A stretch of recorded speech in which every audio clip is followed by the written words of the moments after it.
Hey everyone, Mikki here. You're listening to Mini Mikkipedia on a Monday, and today I want to talk about maintenance. And I know that it should feel like when you reach this sort of utopia of weight maintenance, the diet is done. Now you don't have to worry about being in a deficit. Things should really just be like all unicorns and rainbows.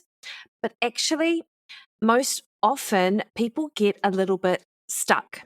And I want to chat today about why maintenance is possibly the hardest part of body composition and maintaining a healthy body composition. Of course, you think that the hardest part of body transformation would be the absolute start. You know, the hunger that you feel in the first few weeks, the habits that you're trying to embed and change, and disestablishing old habits, just the change. But for many people, especially the ones who actually make it to their goal, the hardest part is always what comes next.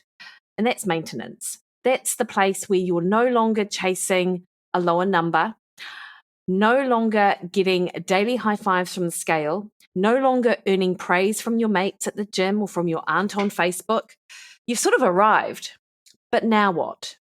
So today, that's what I want to chat about, why maintenance can feel so much harder than fat loss, even though you're technically doing less. And I want to frame this through a concept that completely changed how I thought about the process, or at least was part of it. And that's Seth Godin's idea of the dip. The dip is that uncomfortable middle place in any meaningful pursuit. The novelty has worn off, the rewards have slowed, you're working, but it feels like you're getting nothing back. Then you start to wonder whether it's all worth it. In fat loss, the dip might hit when the scale plateaus. But in maintenance, the dip is like the whole phase. It is from here until the day you die, or almost. There's no countdown, there's no before and after, there's just the work. Because that's the thing with maintenance. It isn't like the work is done. It's almost like this is the real work begins. So you need to do the work and you need the willingness to just keep doing it without the sort of external feedback that you may have gotten when you were in your diet phase. Maintenance is where your new identity either becomes real or it fades back into old patterns. So I want to chat about some of the psychological traps that make maintenance feel harder than fat loss, why motivation often drops off here and what to do about it, and how you can move through the dip without quitting on yourself. Because essentially, when you do sort of throw in the towel, so to speak, the only person that is negatively impacted by that is you, ultimately. So the dip. Essentially, as I said, this is that sort of middle of any worthwhile pursuit. And that's something that Seth Godin uses when he discusses changes in what motivates people. So the start of something is super exciting.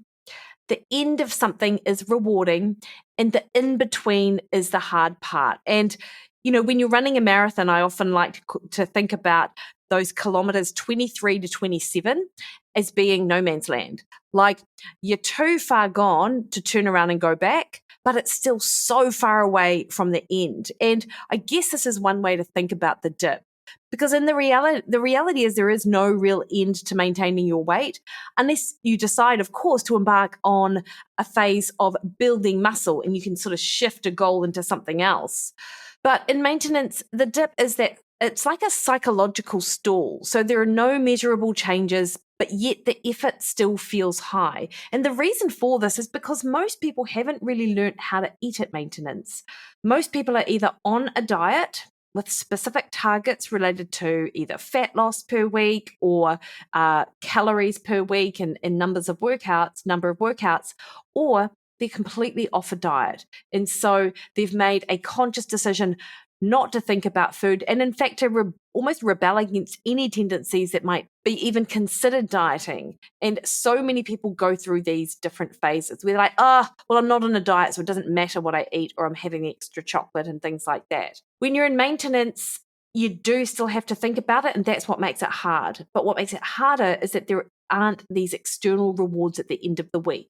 Because often we don't think about maintaining or staying status quo as being successful. And so it's a change in that mindset, I think, around recognizing that every week that you maintain your weight within 0.5% of what it was, that's actually success. if you're still using the scales as a marker of success. And I'll talk about that in a little while. And I guess the thing to sort of round that out is that what throws people is we expect effort to equal visible reward. And that doesn't happen when you're maintaining your weight. So there are the few reasons, and I'll just list them as to why maintenance feels harder than fat loss. And look, they're very similar, but some of them may resonate more than you with others, as I find when I listen to information. So the first one is there's no feedback loop. Success equals nothing changing. And so it can feel like spinning your wheels. So like I say, you're not checking off this sort of calorie deficit. You're not seeing losses on the scales or changes in your clothes or anything like that. There can also be a loss of goal identity. So you're not on a diet. Who are you now? And, when you are, particularly if you're in a community-based setting with your diet, like you might be, doing one of my plans, Mondays Matter, which, by the way, I've got something coming for you in June. Anyway, more on that later. Or Amway or Weight Watchers, any kind of meetings where you've got this common ground with people and you've got this sort of identity of you were in this phase of losing weight. And a lot of what you can do sort of wraps itself around it. So that can be really challenging for some people. The third reason is that there's not as much external validation. Like when you see visible changes in someone's physique, like it or not, a lot of people are going to comment. And for some people, there is a real sense of this validating effect that they're doing something right, or they're pleasing people, or they're getting that really lovely feeling of a compliment. And that doesn't happen if you've just sort of stayed the same. Like you've shifted, potentially you've transformed into this other sort of smaller version of yourself, and hopefully healthier version of yourself, stronger and leaner and confident. But then you just become who you are. So the shift and change is what people notice and comment on, but then they will just normalize how you are now. So you're not going to get that external validation. There definitely is uncertainty in eating. So adding food back can feel a little bit threatening, and it's not this magical food freedom that people think. So this is one of the reasons why I am a fan of the diet after the diet, why I like to practice maintenance when we do a Mondays Matter plan. I have a small coaching group now where I encourage them to eat at these maintenance calories. So they practice eating a little bit more and they can see that it's not going to just derail everything. They're not going to gain back 10 kilos overnight. But when you've been successful in that deficit model, it can be really challenging for some people to embrace the idea of eating more and know that it's not going to make them spiral back to where they were. So there can be some real challenges around that. So additional coaching beyond just the diet, I think, is so important. And that sort of is obviously linked into this fifth reason why maintenance feels harder, is that there is this fear of backsliding. So you are at once both scared to relax, but you're also a bit exhausted from the control you feel you have to exert. So that can be a real challenge for some people. And then number 6, biology pushes against you. When you have reached this point of weight maintenance and you're happy with where you're at, you need to give your body an opportunity to catch up. And often the lowest weight that you see on the scales isn't actually your maintenance weight. It can be 1 to 2 kilos or even more higher, which I know is a bit of a challenge mentally for some people, but whenever you shift from a deficit to maintenance calories and you start to increase the amount of food going in, you increase carbohydrate. That's often one of the first things to go up, which will allow you to feel more energized as well. But you also store more carbohydrate in your muscles as glycogen, you store more water. These things, plus more food in your gut, will naturally increase the scales. Your muscles will fill out because they're not so flat because you don't have that muscle glycogen. So that, from a head perspective, is a real challenge for some people, particularly if you've been sort of gearing towards this goal for however many months. And so I do feel that it's necessary for us to know this going into the fat loss process, that the lowest number that you see on the scale isn't your maintenance number. But actually, in addition to that, when you do lose weight, your brain does send signals to try to get you to eat more. So for every kilogram you lose on the scales, people can feel hungrier for around 100 extra calories. So when you reach this point where you may have lost like 5 or 6 kilos, say, but your brain might be hungry for an extra 500 or 600 calories. Now, to be honest, I don't know that there's this linear relationship there, but I do know that models of looking at appetite signaling and weight loss have found that direct link between the brain signals and your hunger hormones and the amount of food that people eat. So there is a real relationship there. Hunger hormones absolutely increase, obviously tied to what I was just describing. So ghrelin goes up, but your appetite hormones may also drop. Leptin drops, which is the appetite hormone that helps us feel satisfied. That will drop in fat loss anyway. GLP-1 can also go down, and that's another hormone that helps allow us to feel more satisfied. So there are many reasons for why we experience this. When people feel the dip occurring, if you like, or when they fall into the dip, typically what happens is that when you get into maintenance, you reach this level of fatigue and you stop tracking entirely. And so what can happen is that things start to get a little bit loose. And whilst you think you know what you're eating, oftentimes people continue to, if they're not on task, they will undereat protein and then they can potentially overeat fat, or they just undereat because they're fearful of gaining weight. And I see that quite a bit. The other thing that can happen is that they track obsessively. And I don't think tracking is a bad thing at all. And some people can track for years and years and years, no problem at all. But others do need a break. And they don't allow themselves some of that sort of flexibility that can now come in because you're in maintenance. Or they start to look for the next thing in the diet space. So they'll either be chasing new diet programs, or they'll be looking for the next magic bullet when it comes to body composition without consolidating progress. And I don't think it's necessarily, again, a bad thing if you're looking for another goal, but it's questionable whether it is in fact a body composition goal that you should look for, or is it something else that you need to do that allows you to sort of pull yourself out of this panic or dip that can occur when it comes to maintaining your weight. The thing with maintenance is it is a skill. It isn't a break from all of the habits and behaviors that you've built up over your diet phase. And in fact, the same skills apply regardless. The numbers are different. That is the only difference. Whether you are maintaining your weight or you're dieting, literally, it's a difference of, say, 20% of your calories.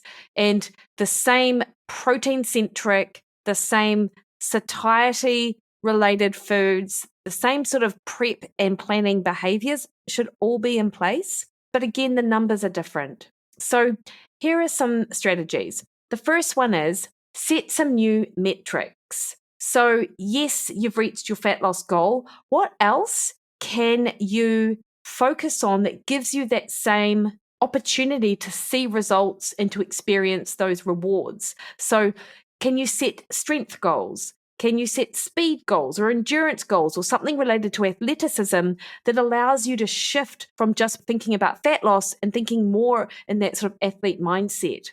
Or what about being consistent? Can you use some sort of consistency streaks, like that you hit fiber 7 days of the week, or you've got a water goal and you're able to maintain that, or you have 5 alcohol-free nights a week, something like that you have that you can feel proud of each week that isn't related to a shift in the scale. What about your sleep? Is there anything you need or could you work on there? Digestion is another one. So new metrics that aren't involving the scale can help shift your focus and keep you motivated. But also do think about your anchor identity. If your identity was someone who needed to lose weight and now you don't, can we shift that to an identity of someone who wants to fuel themselves to be as strong, lean, and confident as possible? Can you focus your eating behaviors around that identity rather than someone who's just trying to maintain their weight? It's a little bit sort of a scarcity mindset. So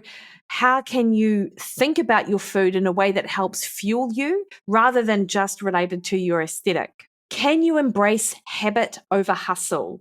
So this is the thing. And now that you've got these habits and behaviors really helped you to get to your goal, we need to just keep repeating them. We can't really continue to reinvent the wheel. And it literally is just embedding those habits that will allow you to be consistent over time in the long term. It'll allow you to worry less about tracking, to have less of a scarcity sort of mindset. Not everything in life has to be exciting. So can you plan for things to be boring? Structure, routine, meal prep, these all matter. These are the things which help ground you and help you be successful.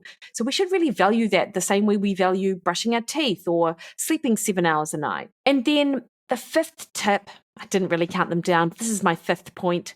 Practice flexibility and not abandonment. So can you, for example, continue to track, but maybe you track 3 days a week as opposed to 7? Maybe you continue to track, but you allow yourself a day off tracking or a meal off tracking. Things like this allow you to see that the catastrophe in your mind of letting go of some of the really rigid things isn't actually catastrophe at all. And so it does allow you more flexibility and more freedom. But I do think some people do better with some of this rules and structure, as I've sort of mentioned. And success now is about stability. And if you think about it, this should be our end goal, because prior to the fat loss phase where success was losing weight, we were constantly in this flux of fear of weight gain and sort of rebounding between weight gain and weight loss. If stability is success, then we should celebrate every week that we are able to attain it. But of course, all of this is mindset. But just know that feeling this sort of dip in maintenance and like it's a real grind doesn't mean that you've failed. It just means, in fact, you're right where you need to be, particularly if everything is staying the same. So really, the dip ends when your habits become part of who you are. And maintenance really is the bridge between the short-term discipline and long-term change or lifelong change. When you sort of wake up and think, well, this is just who I am now, that really is such a win. And when you feel like throwing in the towel, just ask yourself, what would it look like just to keep going? Can I do this for just one more week? I'm curious to know whether this is anything you've experienced. I'm getting it a little bit in some of the groups that I'm in, and it's super common. And it really, as with everything with nutrition, when you've got the numbers dialed in as to what it takes to maintain your weight, it really does come down to mindset and shifting the goalposts a little bit in terms of your expectations, in terms of maybe how you feel about it. But always celebrate the fact that you're maintaining your weight. I think that is such a big win, but it doesn't have to be a grind. So if you've got questions, absolutely reach out. I will tell you though that, bit of a shift in gear really, I have a Mondays Matter Accelerator program coming late June. So if you've ever wondered what it's like to do a program like that with me, this is a 21-day, very low barrier to entry, gives you a bit of a taste of what a full program can be, and absolutely will give you those quick wins, which I know people love, which of course is why it makes maintenance that much harder, because you just don't really get those quick wins, particularly if you've been focused on the scale. Anyway, I will pop a link in the show notes to Monday's Matter Accelerator. You can chat to me about that or anything over on Instagram, Threads and X at Mikki Williden, over on Facebook at Mikki Williden Nutrition, or head to my website, mikkiwilliden.com. All right, team, have the best week.